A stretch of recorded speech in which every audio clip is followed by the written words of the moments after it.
오늘 우리가 읽은 본문은 하나님의 백성 이스라엘이 속박과 고난으로부터 해방되는 은혜를 체험한 그 기쁨을 아주 감동적으로 노래하고 있는 시편입니다. 그래서 이 시편 오늘 읽은 본문은 감사의 시라 그렇게 볼 수 있습니다. 하나님께서 백성들을 고와 같이 내버려 두지 아니하시고 그 고달프고 어려운 포로 생활에서 해방시켜 주심을 감사하는 그런 시입니다. 이스라엘 백성들의 포로 생활이 마치 기근 중에서도 어려움을 참고 씨를 뿌리는 농부의 생활과 같다. 그렇게 오늘 고백하고 있어요. 그래서 하나님께서 그 이스라엘 백성들에게 해방을 허락하시고 대풍년을 그래서 수확을 거둬들이는 추수꾼의 기쁨을 맛보게 하시는 그런 시입니다. 지금 우리 대한민국도 정치를 포함해서 경제적으로 여러 가지로 어려움을 맞이하고 있습니다. 물론 우리나라만의 일은 아니죠. 그런데도 이 정치 지도자들은 자신들의 욕구만을 채우기 위해서 매일 싸우고 있어요. 우리 특히 젊은이들이 그리고 우리 노인들 그 모두가 다 희망이 없다. 그렇게 말하고 있어요. 그래서 이 이웃나라 일본에 대한 이야기가 쭉 나오는데 일본도 우리보다 먼저 고령화가 되고 또 인구 절벽 현상이 있어서 빈집들이 그렇게 계속 늘어나고 있다는 거예요. 일단 노인이 세상을 떠나고 어른들이 집 살 사람이 없는 거예요. 그래서 이 마을에 빈집이 얼마나 많은지 모른대.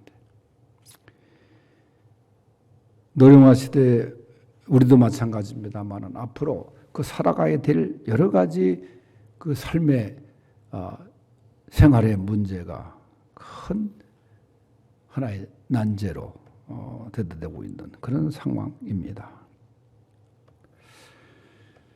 이스라엘 백성들도 당시 그랬어요. 포로의 그 고달픈 생활 속에서도 그런 가운데 그러나 그들은 잘 인내하면서 다시 포로의 귀환을 통하여 예루살렘으로 돌아오는 경험을 하게 되죠. 이처럼 우리 모두가 여러 가지로 힘들고 어려워도 하나님을 잘 믿고 섬김으로 이 삶의 기쁨의 단을 거둘 수 있는 그런 귀한 은혜가 있기를 바랍니다. 기쁨으로 거두리로다. 첫째는 인내로서 기쁨의 단을 거두게 됩니다. 본문 1절을 다 같이 한번 읽어보겠습니다. 시작. 여호와께서 시온의 포로를 돌려보내실 때에 우리는 꿈꾸는 것 같았도다. 아멘. 그러니까 이 포로에서 이제 고국으로 돌아갈 수 있다는 거. 이게 정말 경이로운 놀라운 일이었기 때문에 그 기쁨이 얼마나 컸겠어요. 그렇게 빨리 올 줄 몰랐죠. 우리도 예상하지 못한 좋은 일이 생겼을 때 그 기쁨이 얼마나 대단합니까? 얼마 전에 우리가 8.15 주의를 지켰습니다만, 기념주의를 지켰습니다만, 우리가 일제하에서 고생하다가 그 해방을 맞이했을 때 그 선조들의 그 기쁨의 모습들을 우리가 화면을 통해서 또 사진을 통해서 보게 되는데 그 감격이 얼마나 대단했겠어요. 오늘 본문에서도 이스라엘 백성들이 그 압박 속에서 이제 해방되어 고국으로 돌아오게 되었을 때 그때의 그 상황을 본문은 기록하기를 꿈꾸는 것 같았다. 이게 꿈이냐 생시냐 말이죠. 고레스가 칙령을 내려가지고 이스라엘 백성들을 귀환시키잖아요. 그랬을 때 이 백성들이 얼마나 행복감에 젖었겠습니까? 그래서 꿈을 꾸는 것처럼 큰 놀라움을 느끼고 즐거움과 기쁨을 노래를 불렀던 거예요. 여러분, 포로 생활이라는 것이 얼마나 고통스럽습니까? 기쁨이 없죠. 희망이 없죠. 우리가 일제하에서 얼마나 치욕적인 삶을 살았습니까? 인간 이하에. 일본에 끌려간 많은 사람들이 오늘 아마 이연한 예배 목사님이 원고를 먼저 저에게 보냈는데 보니까 그 일제 치하에 우리 한국 조선민족들이 가가지고 얼마나 고생을 했어요. 탄광에서 말이죠. 징용에 끌려가고 말이죠. 네. 얼마나 고통스러운 시절을 보냈습니까? 이스라엘 백성들은 그럼에도 불구하고 하나님을 바라보며 인내했다는 거예요. 여러분, 이 인내가 없었다면, 희망을 포기했다면 그들이 기쁨으로 이런 날을 경험할 수가 없었죠. 우리는 어려울 때 참고 잘해야 됩니다. 더 힘을 내고 기도해야 됩니다. 어렵다고 해서 무너지면 안 되는 거예요. 우리가 그럴 때 반드시 하나님께서 일으켜 주시고 기회를 주시는 거예요. 인내하는 자에게 하나님이 반드시 기쁨의 단을 거두게 하실 줄로 믿습니다. 인내해야 돼. 지금은 우리와 베트남이 좋은 관계가 되었지만은 베트남 전쟁이 한창이던 시절에 우리나라 군대가 이제 파견이 되어가지고 미군과 함께 전쟁을 치르지 않았습니까? 뭐 사실 한국군이 가서 전투를 하면서 또 거기에 대민봉사, 도로 건설을 해주고 이 최초는 이제 비둘기 부대가 그걸 하지 않았어요? 전투 부대가 이제 맹호 부대, 청룡 부대가 가가지고 이제 베트공들과 전투를 하고 뭐 죽기도 얼마나 많이 죽었는지 몰라요. 저 동작동 국민묘지에 가보면 월남에서 전사라고 쓴 그 이 표시 그 이 비석들이 얼마나 많은지 몰라요. 그 병사들이 그 당시에 나라가 어려우니까 거기서 보내온 그 달러들 그걸로 한국 경제를 일으키는데 어떻게 보면 핏값이라고도 할 수 있죠. 뭐 우리가 6.25 때 유엔군 도움을 받은 것처럼 우리도 그런 차원에서 간다 그런 얘기를 하지만은 어쨌든 간에 우리가 가서 많은 젊은이들이 가서 거기서 죽었어요. 그렇게 싸웠지만은 결국은 그 부패한 월남 정권이 그 월맹 정권에게 무너지지 않습니까? 미국이 그 전쟁에서 실패했다고 인정을 하고 말이죠. 그런데 그 당시에 월남의 한국 대사관, 거기에 있는 그 대사관 직원들, 그 중에 그 당시에 이대용이라고 한국군 장군 신분으로 현역으로 파견된 공사가 있었어요. 이 대사관에 할 일은 교민 보호 아닙니까? 보호가 가장 큰 것 중에 하나예요. 그런데 미군들은 다 그 비행기를 보내서 이 미국 사람들을 탈출을 시켰어요. 그런데 한국 사람들 대사관에서 하는데 152명이 탈출을 하지 못하고 현지에 억류됐습니다. 베트공들에게, 공산 정권에. 무려 5년 동안이나 감옥에 있었어요. 뭐 다 가고 이제 그 중에 외교관 몇 명, 3명이 있었는데 교민들이 함께 탈출하려다가 이제 잡힌 사람도 있고. 그런데 거기서 그 중에 한 사람이 이제 이대용이라고 하는 장군인데 이 사람이 악명 높은 그 감옥에서 말이죠. 협박을 받고 고문당하고 300일 이상을 햇빛을 보지 못하게 됐다. 체중이 원래는 이 사람이 78kg였었는데 45kg로 빠질 정도로 아주 그냥 수척해지고 말이죠. 아주 혹독한 그 포로 생활을 하게 된 거예요. 그가 그 당시에 몰래 보낸 편지가 있는데 이런 내용으로 이게 지금의 이 비극은 책임감 일념에서 자초한 것이니 후회하지 않는다. 그리고 자식들에게 너희들 국가에 유익한 일꾼이 되기를 기원한다. 그래서 내가 만일 이곳을 나갈 수 있다면 좀 더 좋은 아버지가 되어야 되겠다 생각한다. 이런 내용의 비밀 편지를 보내요.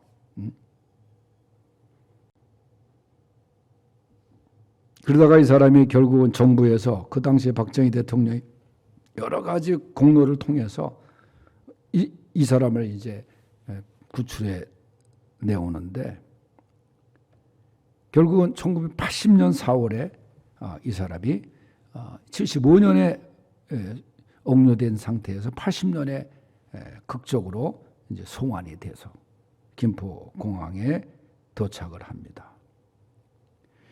이 사람에게 끊임없이 고문을 가하고 회유를 하고 더군다나 북한에서 와가지고 북한으로 데려가려고 했던 것에서도 끝까지 견딜 수 있었던 것은 그가 고백한 것이 희망의 끈을 나는 놓지 않았다.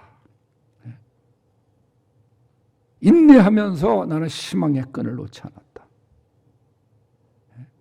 그런 고백을 했어요. 우리가 살아가면서 원치 않는 고통과 고난이 있을 수 있습니다.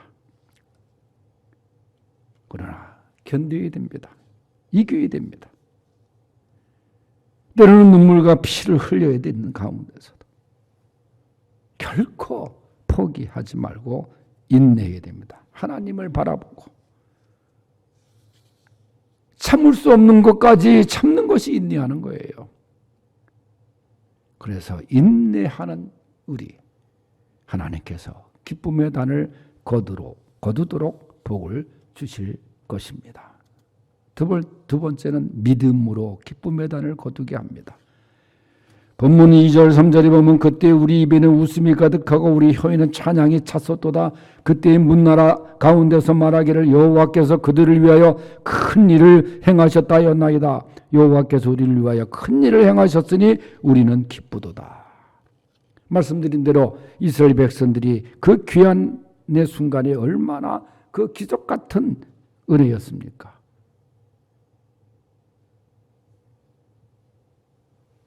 이것은 사람이 한 일이 아니라 하나님께서 큰 일을 행하셨다. 그렇게 고백하고 있어요. 동시에 이 백성들 가운데는 웃음이 찬양이 가득 찼습니다. 하나님의 은혜라고 기쁨으로 간증한 거예요. 하나님께 영광을 돌립니다. 여러분, 사람들은 잘 나가면 하나님을 멀리하는 특성이 있어요. 심지어는 하나님을 아예 잃어버리는 경우가 있습니다. 참 미련하고 어리석은 인간의 모습이에요. 잘 나가면 우월감과 그렇게 돼요. 교만하게 됩니다. 사실 하나님과 인간의 비교가 됩니까? 어떻게 보면 먼지마도 못한 존재가 하나님 앞에 우리 인간 아니에요. 하나님을 절대 의지하는 것이 최고의 지혜입니다. 그리고 은혜예요.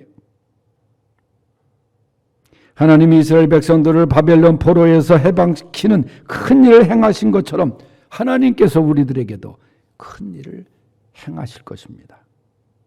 하나님이 행하시는 거예요. 우리의 생업, 우리의 삶의 현장에서 하나님이 행하시면 모든 것이 가능하게 되는 것입니다. 이것이 하나님에 대한 믿음이에요. 오늘 기도를 받았지만 하나님께서 행하시니까 우리 양 선생 집에 귀한 선물로 주시지 않았습니까? 여호와께서 여러분의 삶 가운데서 큰 일을 행하심으로 기쁨의 단을 풍성하게 거두는 은혜가 있기를 바랍니다. 마지막 세 번째는 성실히 기쁨의 단을 거둡니다. 본문 4절에서 6절입니다. 여호와여 우리의 포로를 남방 시내들 같이 돌려보내소. 눈물을 흘리며 씨를 뿌리는 자는 기쁨으로 거두리로다. 울며 씨를 뿌리러 나가는 자는 반드시 기쁨으로 그 곡식단을 가지고 돌아오리로다. 씨를 뿌릴 때는 때로 고통스럽고 근심의 때일 수도 있어요. 그러나 씨를 뿌리는 자는 추수 때에 풍성한 수확을 얻게 되는 거예요. 이스라엘 백성들이 포로 생활 가운데 많은 시련을 당했지만은 영광스러운 미래가 그들에게 있었어요. 눈물을 흘리면 반드시 기쁨으로 바뀌게 되는 것입니다. 울며 씨를 뿌리러 나가는 이 단의 이례적인 동작이 아니에요. 반복적인 걸 말해요. 지속적으로. 반드시 기쁨의 단을 거두게 되리라. 반복적으로. 성실하게 씨를 뿌리는 자에게 기쁨과 기쁨의 단이 선물로 주어진다. 이 말씀이에요. 게으름은 성경에 악으로 표현했어요. 하나님을 믿는 믿음 안에서 성실한 태도가 기쁨의 단을 거두게 되는 거예요. 우리는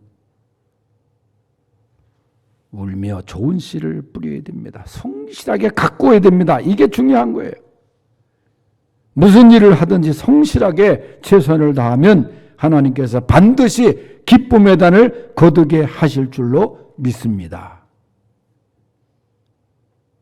오늘 추석 연휴 가운데 주일을 맞이하고 있어요. 추석에 세상 사람들은 조상에게 감사하잖아요. 그것도 뭐 귀한 모습, 조상의 은혜를 잊지 않는 거, 부모의 은혜를 잊지 않는 거. 그러나 우리는 이 모두가 하나님의 은혜와 선물임을 믿습니다. 저는 지난번에 그 포항에 그 지하주차장 물이 차올랐을 때 안타까운 죽음의 모습 속에 그 엄마와 아들이 항상 교회를 같이 가고 그 아들이 죽어가면서 한 마지막 말이 지금도 참 가슴이 울리는 게 뭐예요? 그동안 키워주셔서 감사합니다. 엄마 손을 놓치면서 그 물속에 휘말려 들어가면서 말이죠. 이 아이 중학생 아이가 그 엄마에게 한 얘기가 지금까지 키워주셔서 감사합니다. 그게 마지막 말이에요. 그 죽어가면서도 감사합니다. 참 대단한 그 모자가 얼마나 교회를 열심히 하고 저 해외 선교도 하고 단기 선교도 하고 말이에요. 그런 사람 가족이었대요. 그렇죠. 하나님의 은혜를 감사하며 찬양하며 살기를 바랍니다. 우리 모두 인내와 믿음과 성실의 삶을 살아가십시다. 그럴 때 우리에게 하나님께서 기쁨의 단을 우리 가정에 우리 모두에게 충만하게 허락하실 줄로 믿습니다. 하나님 아버지 감사합니다. 기쁨으로 거두리로다. 우리 모두 때로 울며 근심하며 그런 가운데서 씨를 뿌리는 가운데 반드시 기쁨으로 단을 거두는 은혜를 우리에게 허락하실 줄로 믿습니다. 예수님의 이름으로 기도하옵나이다. 아멘.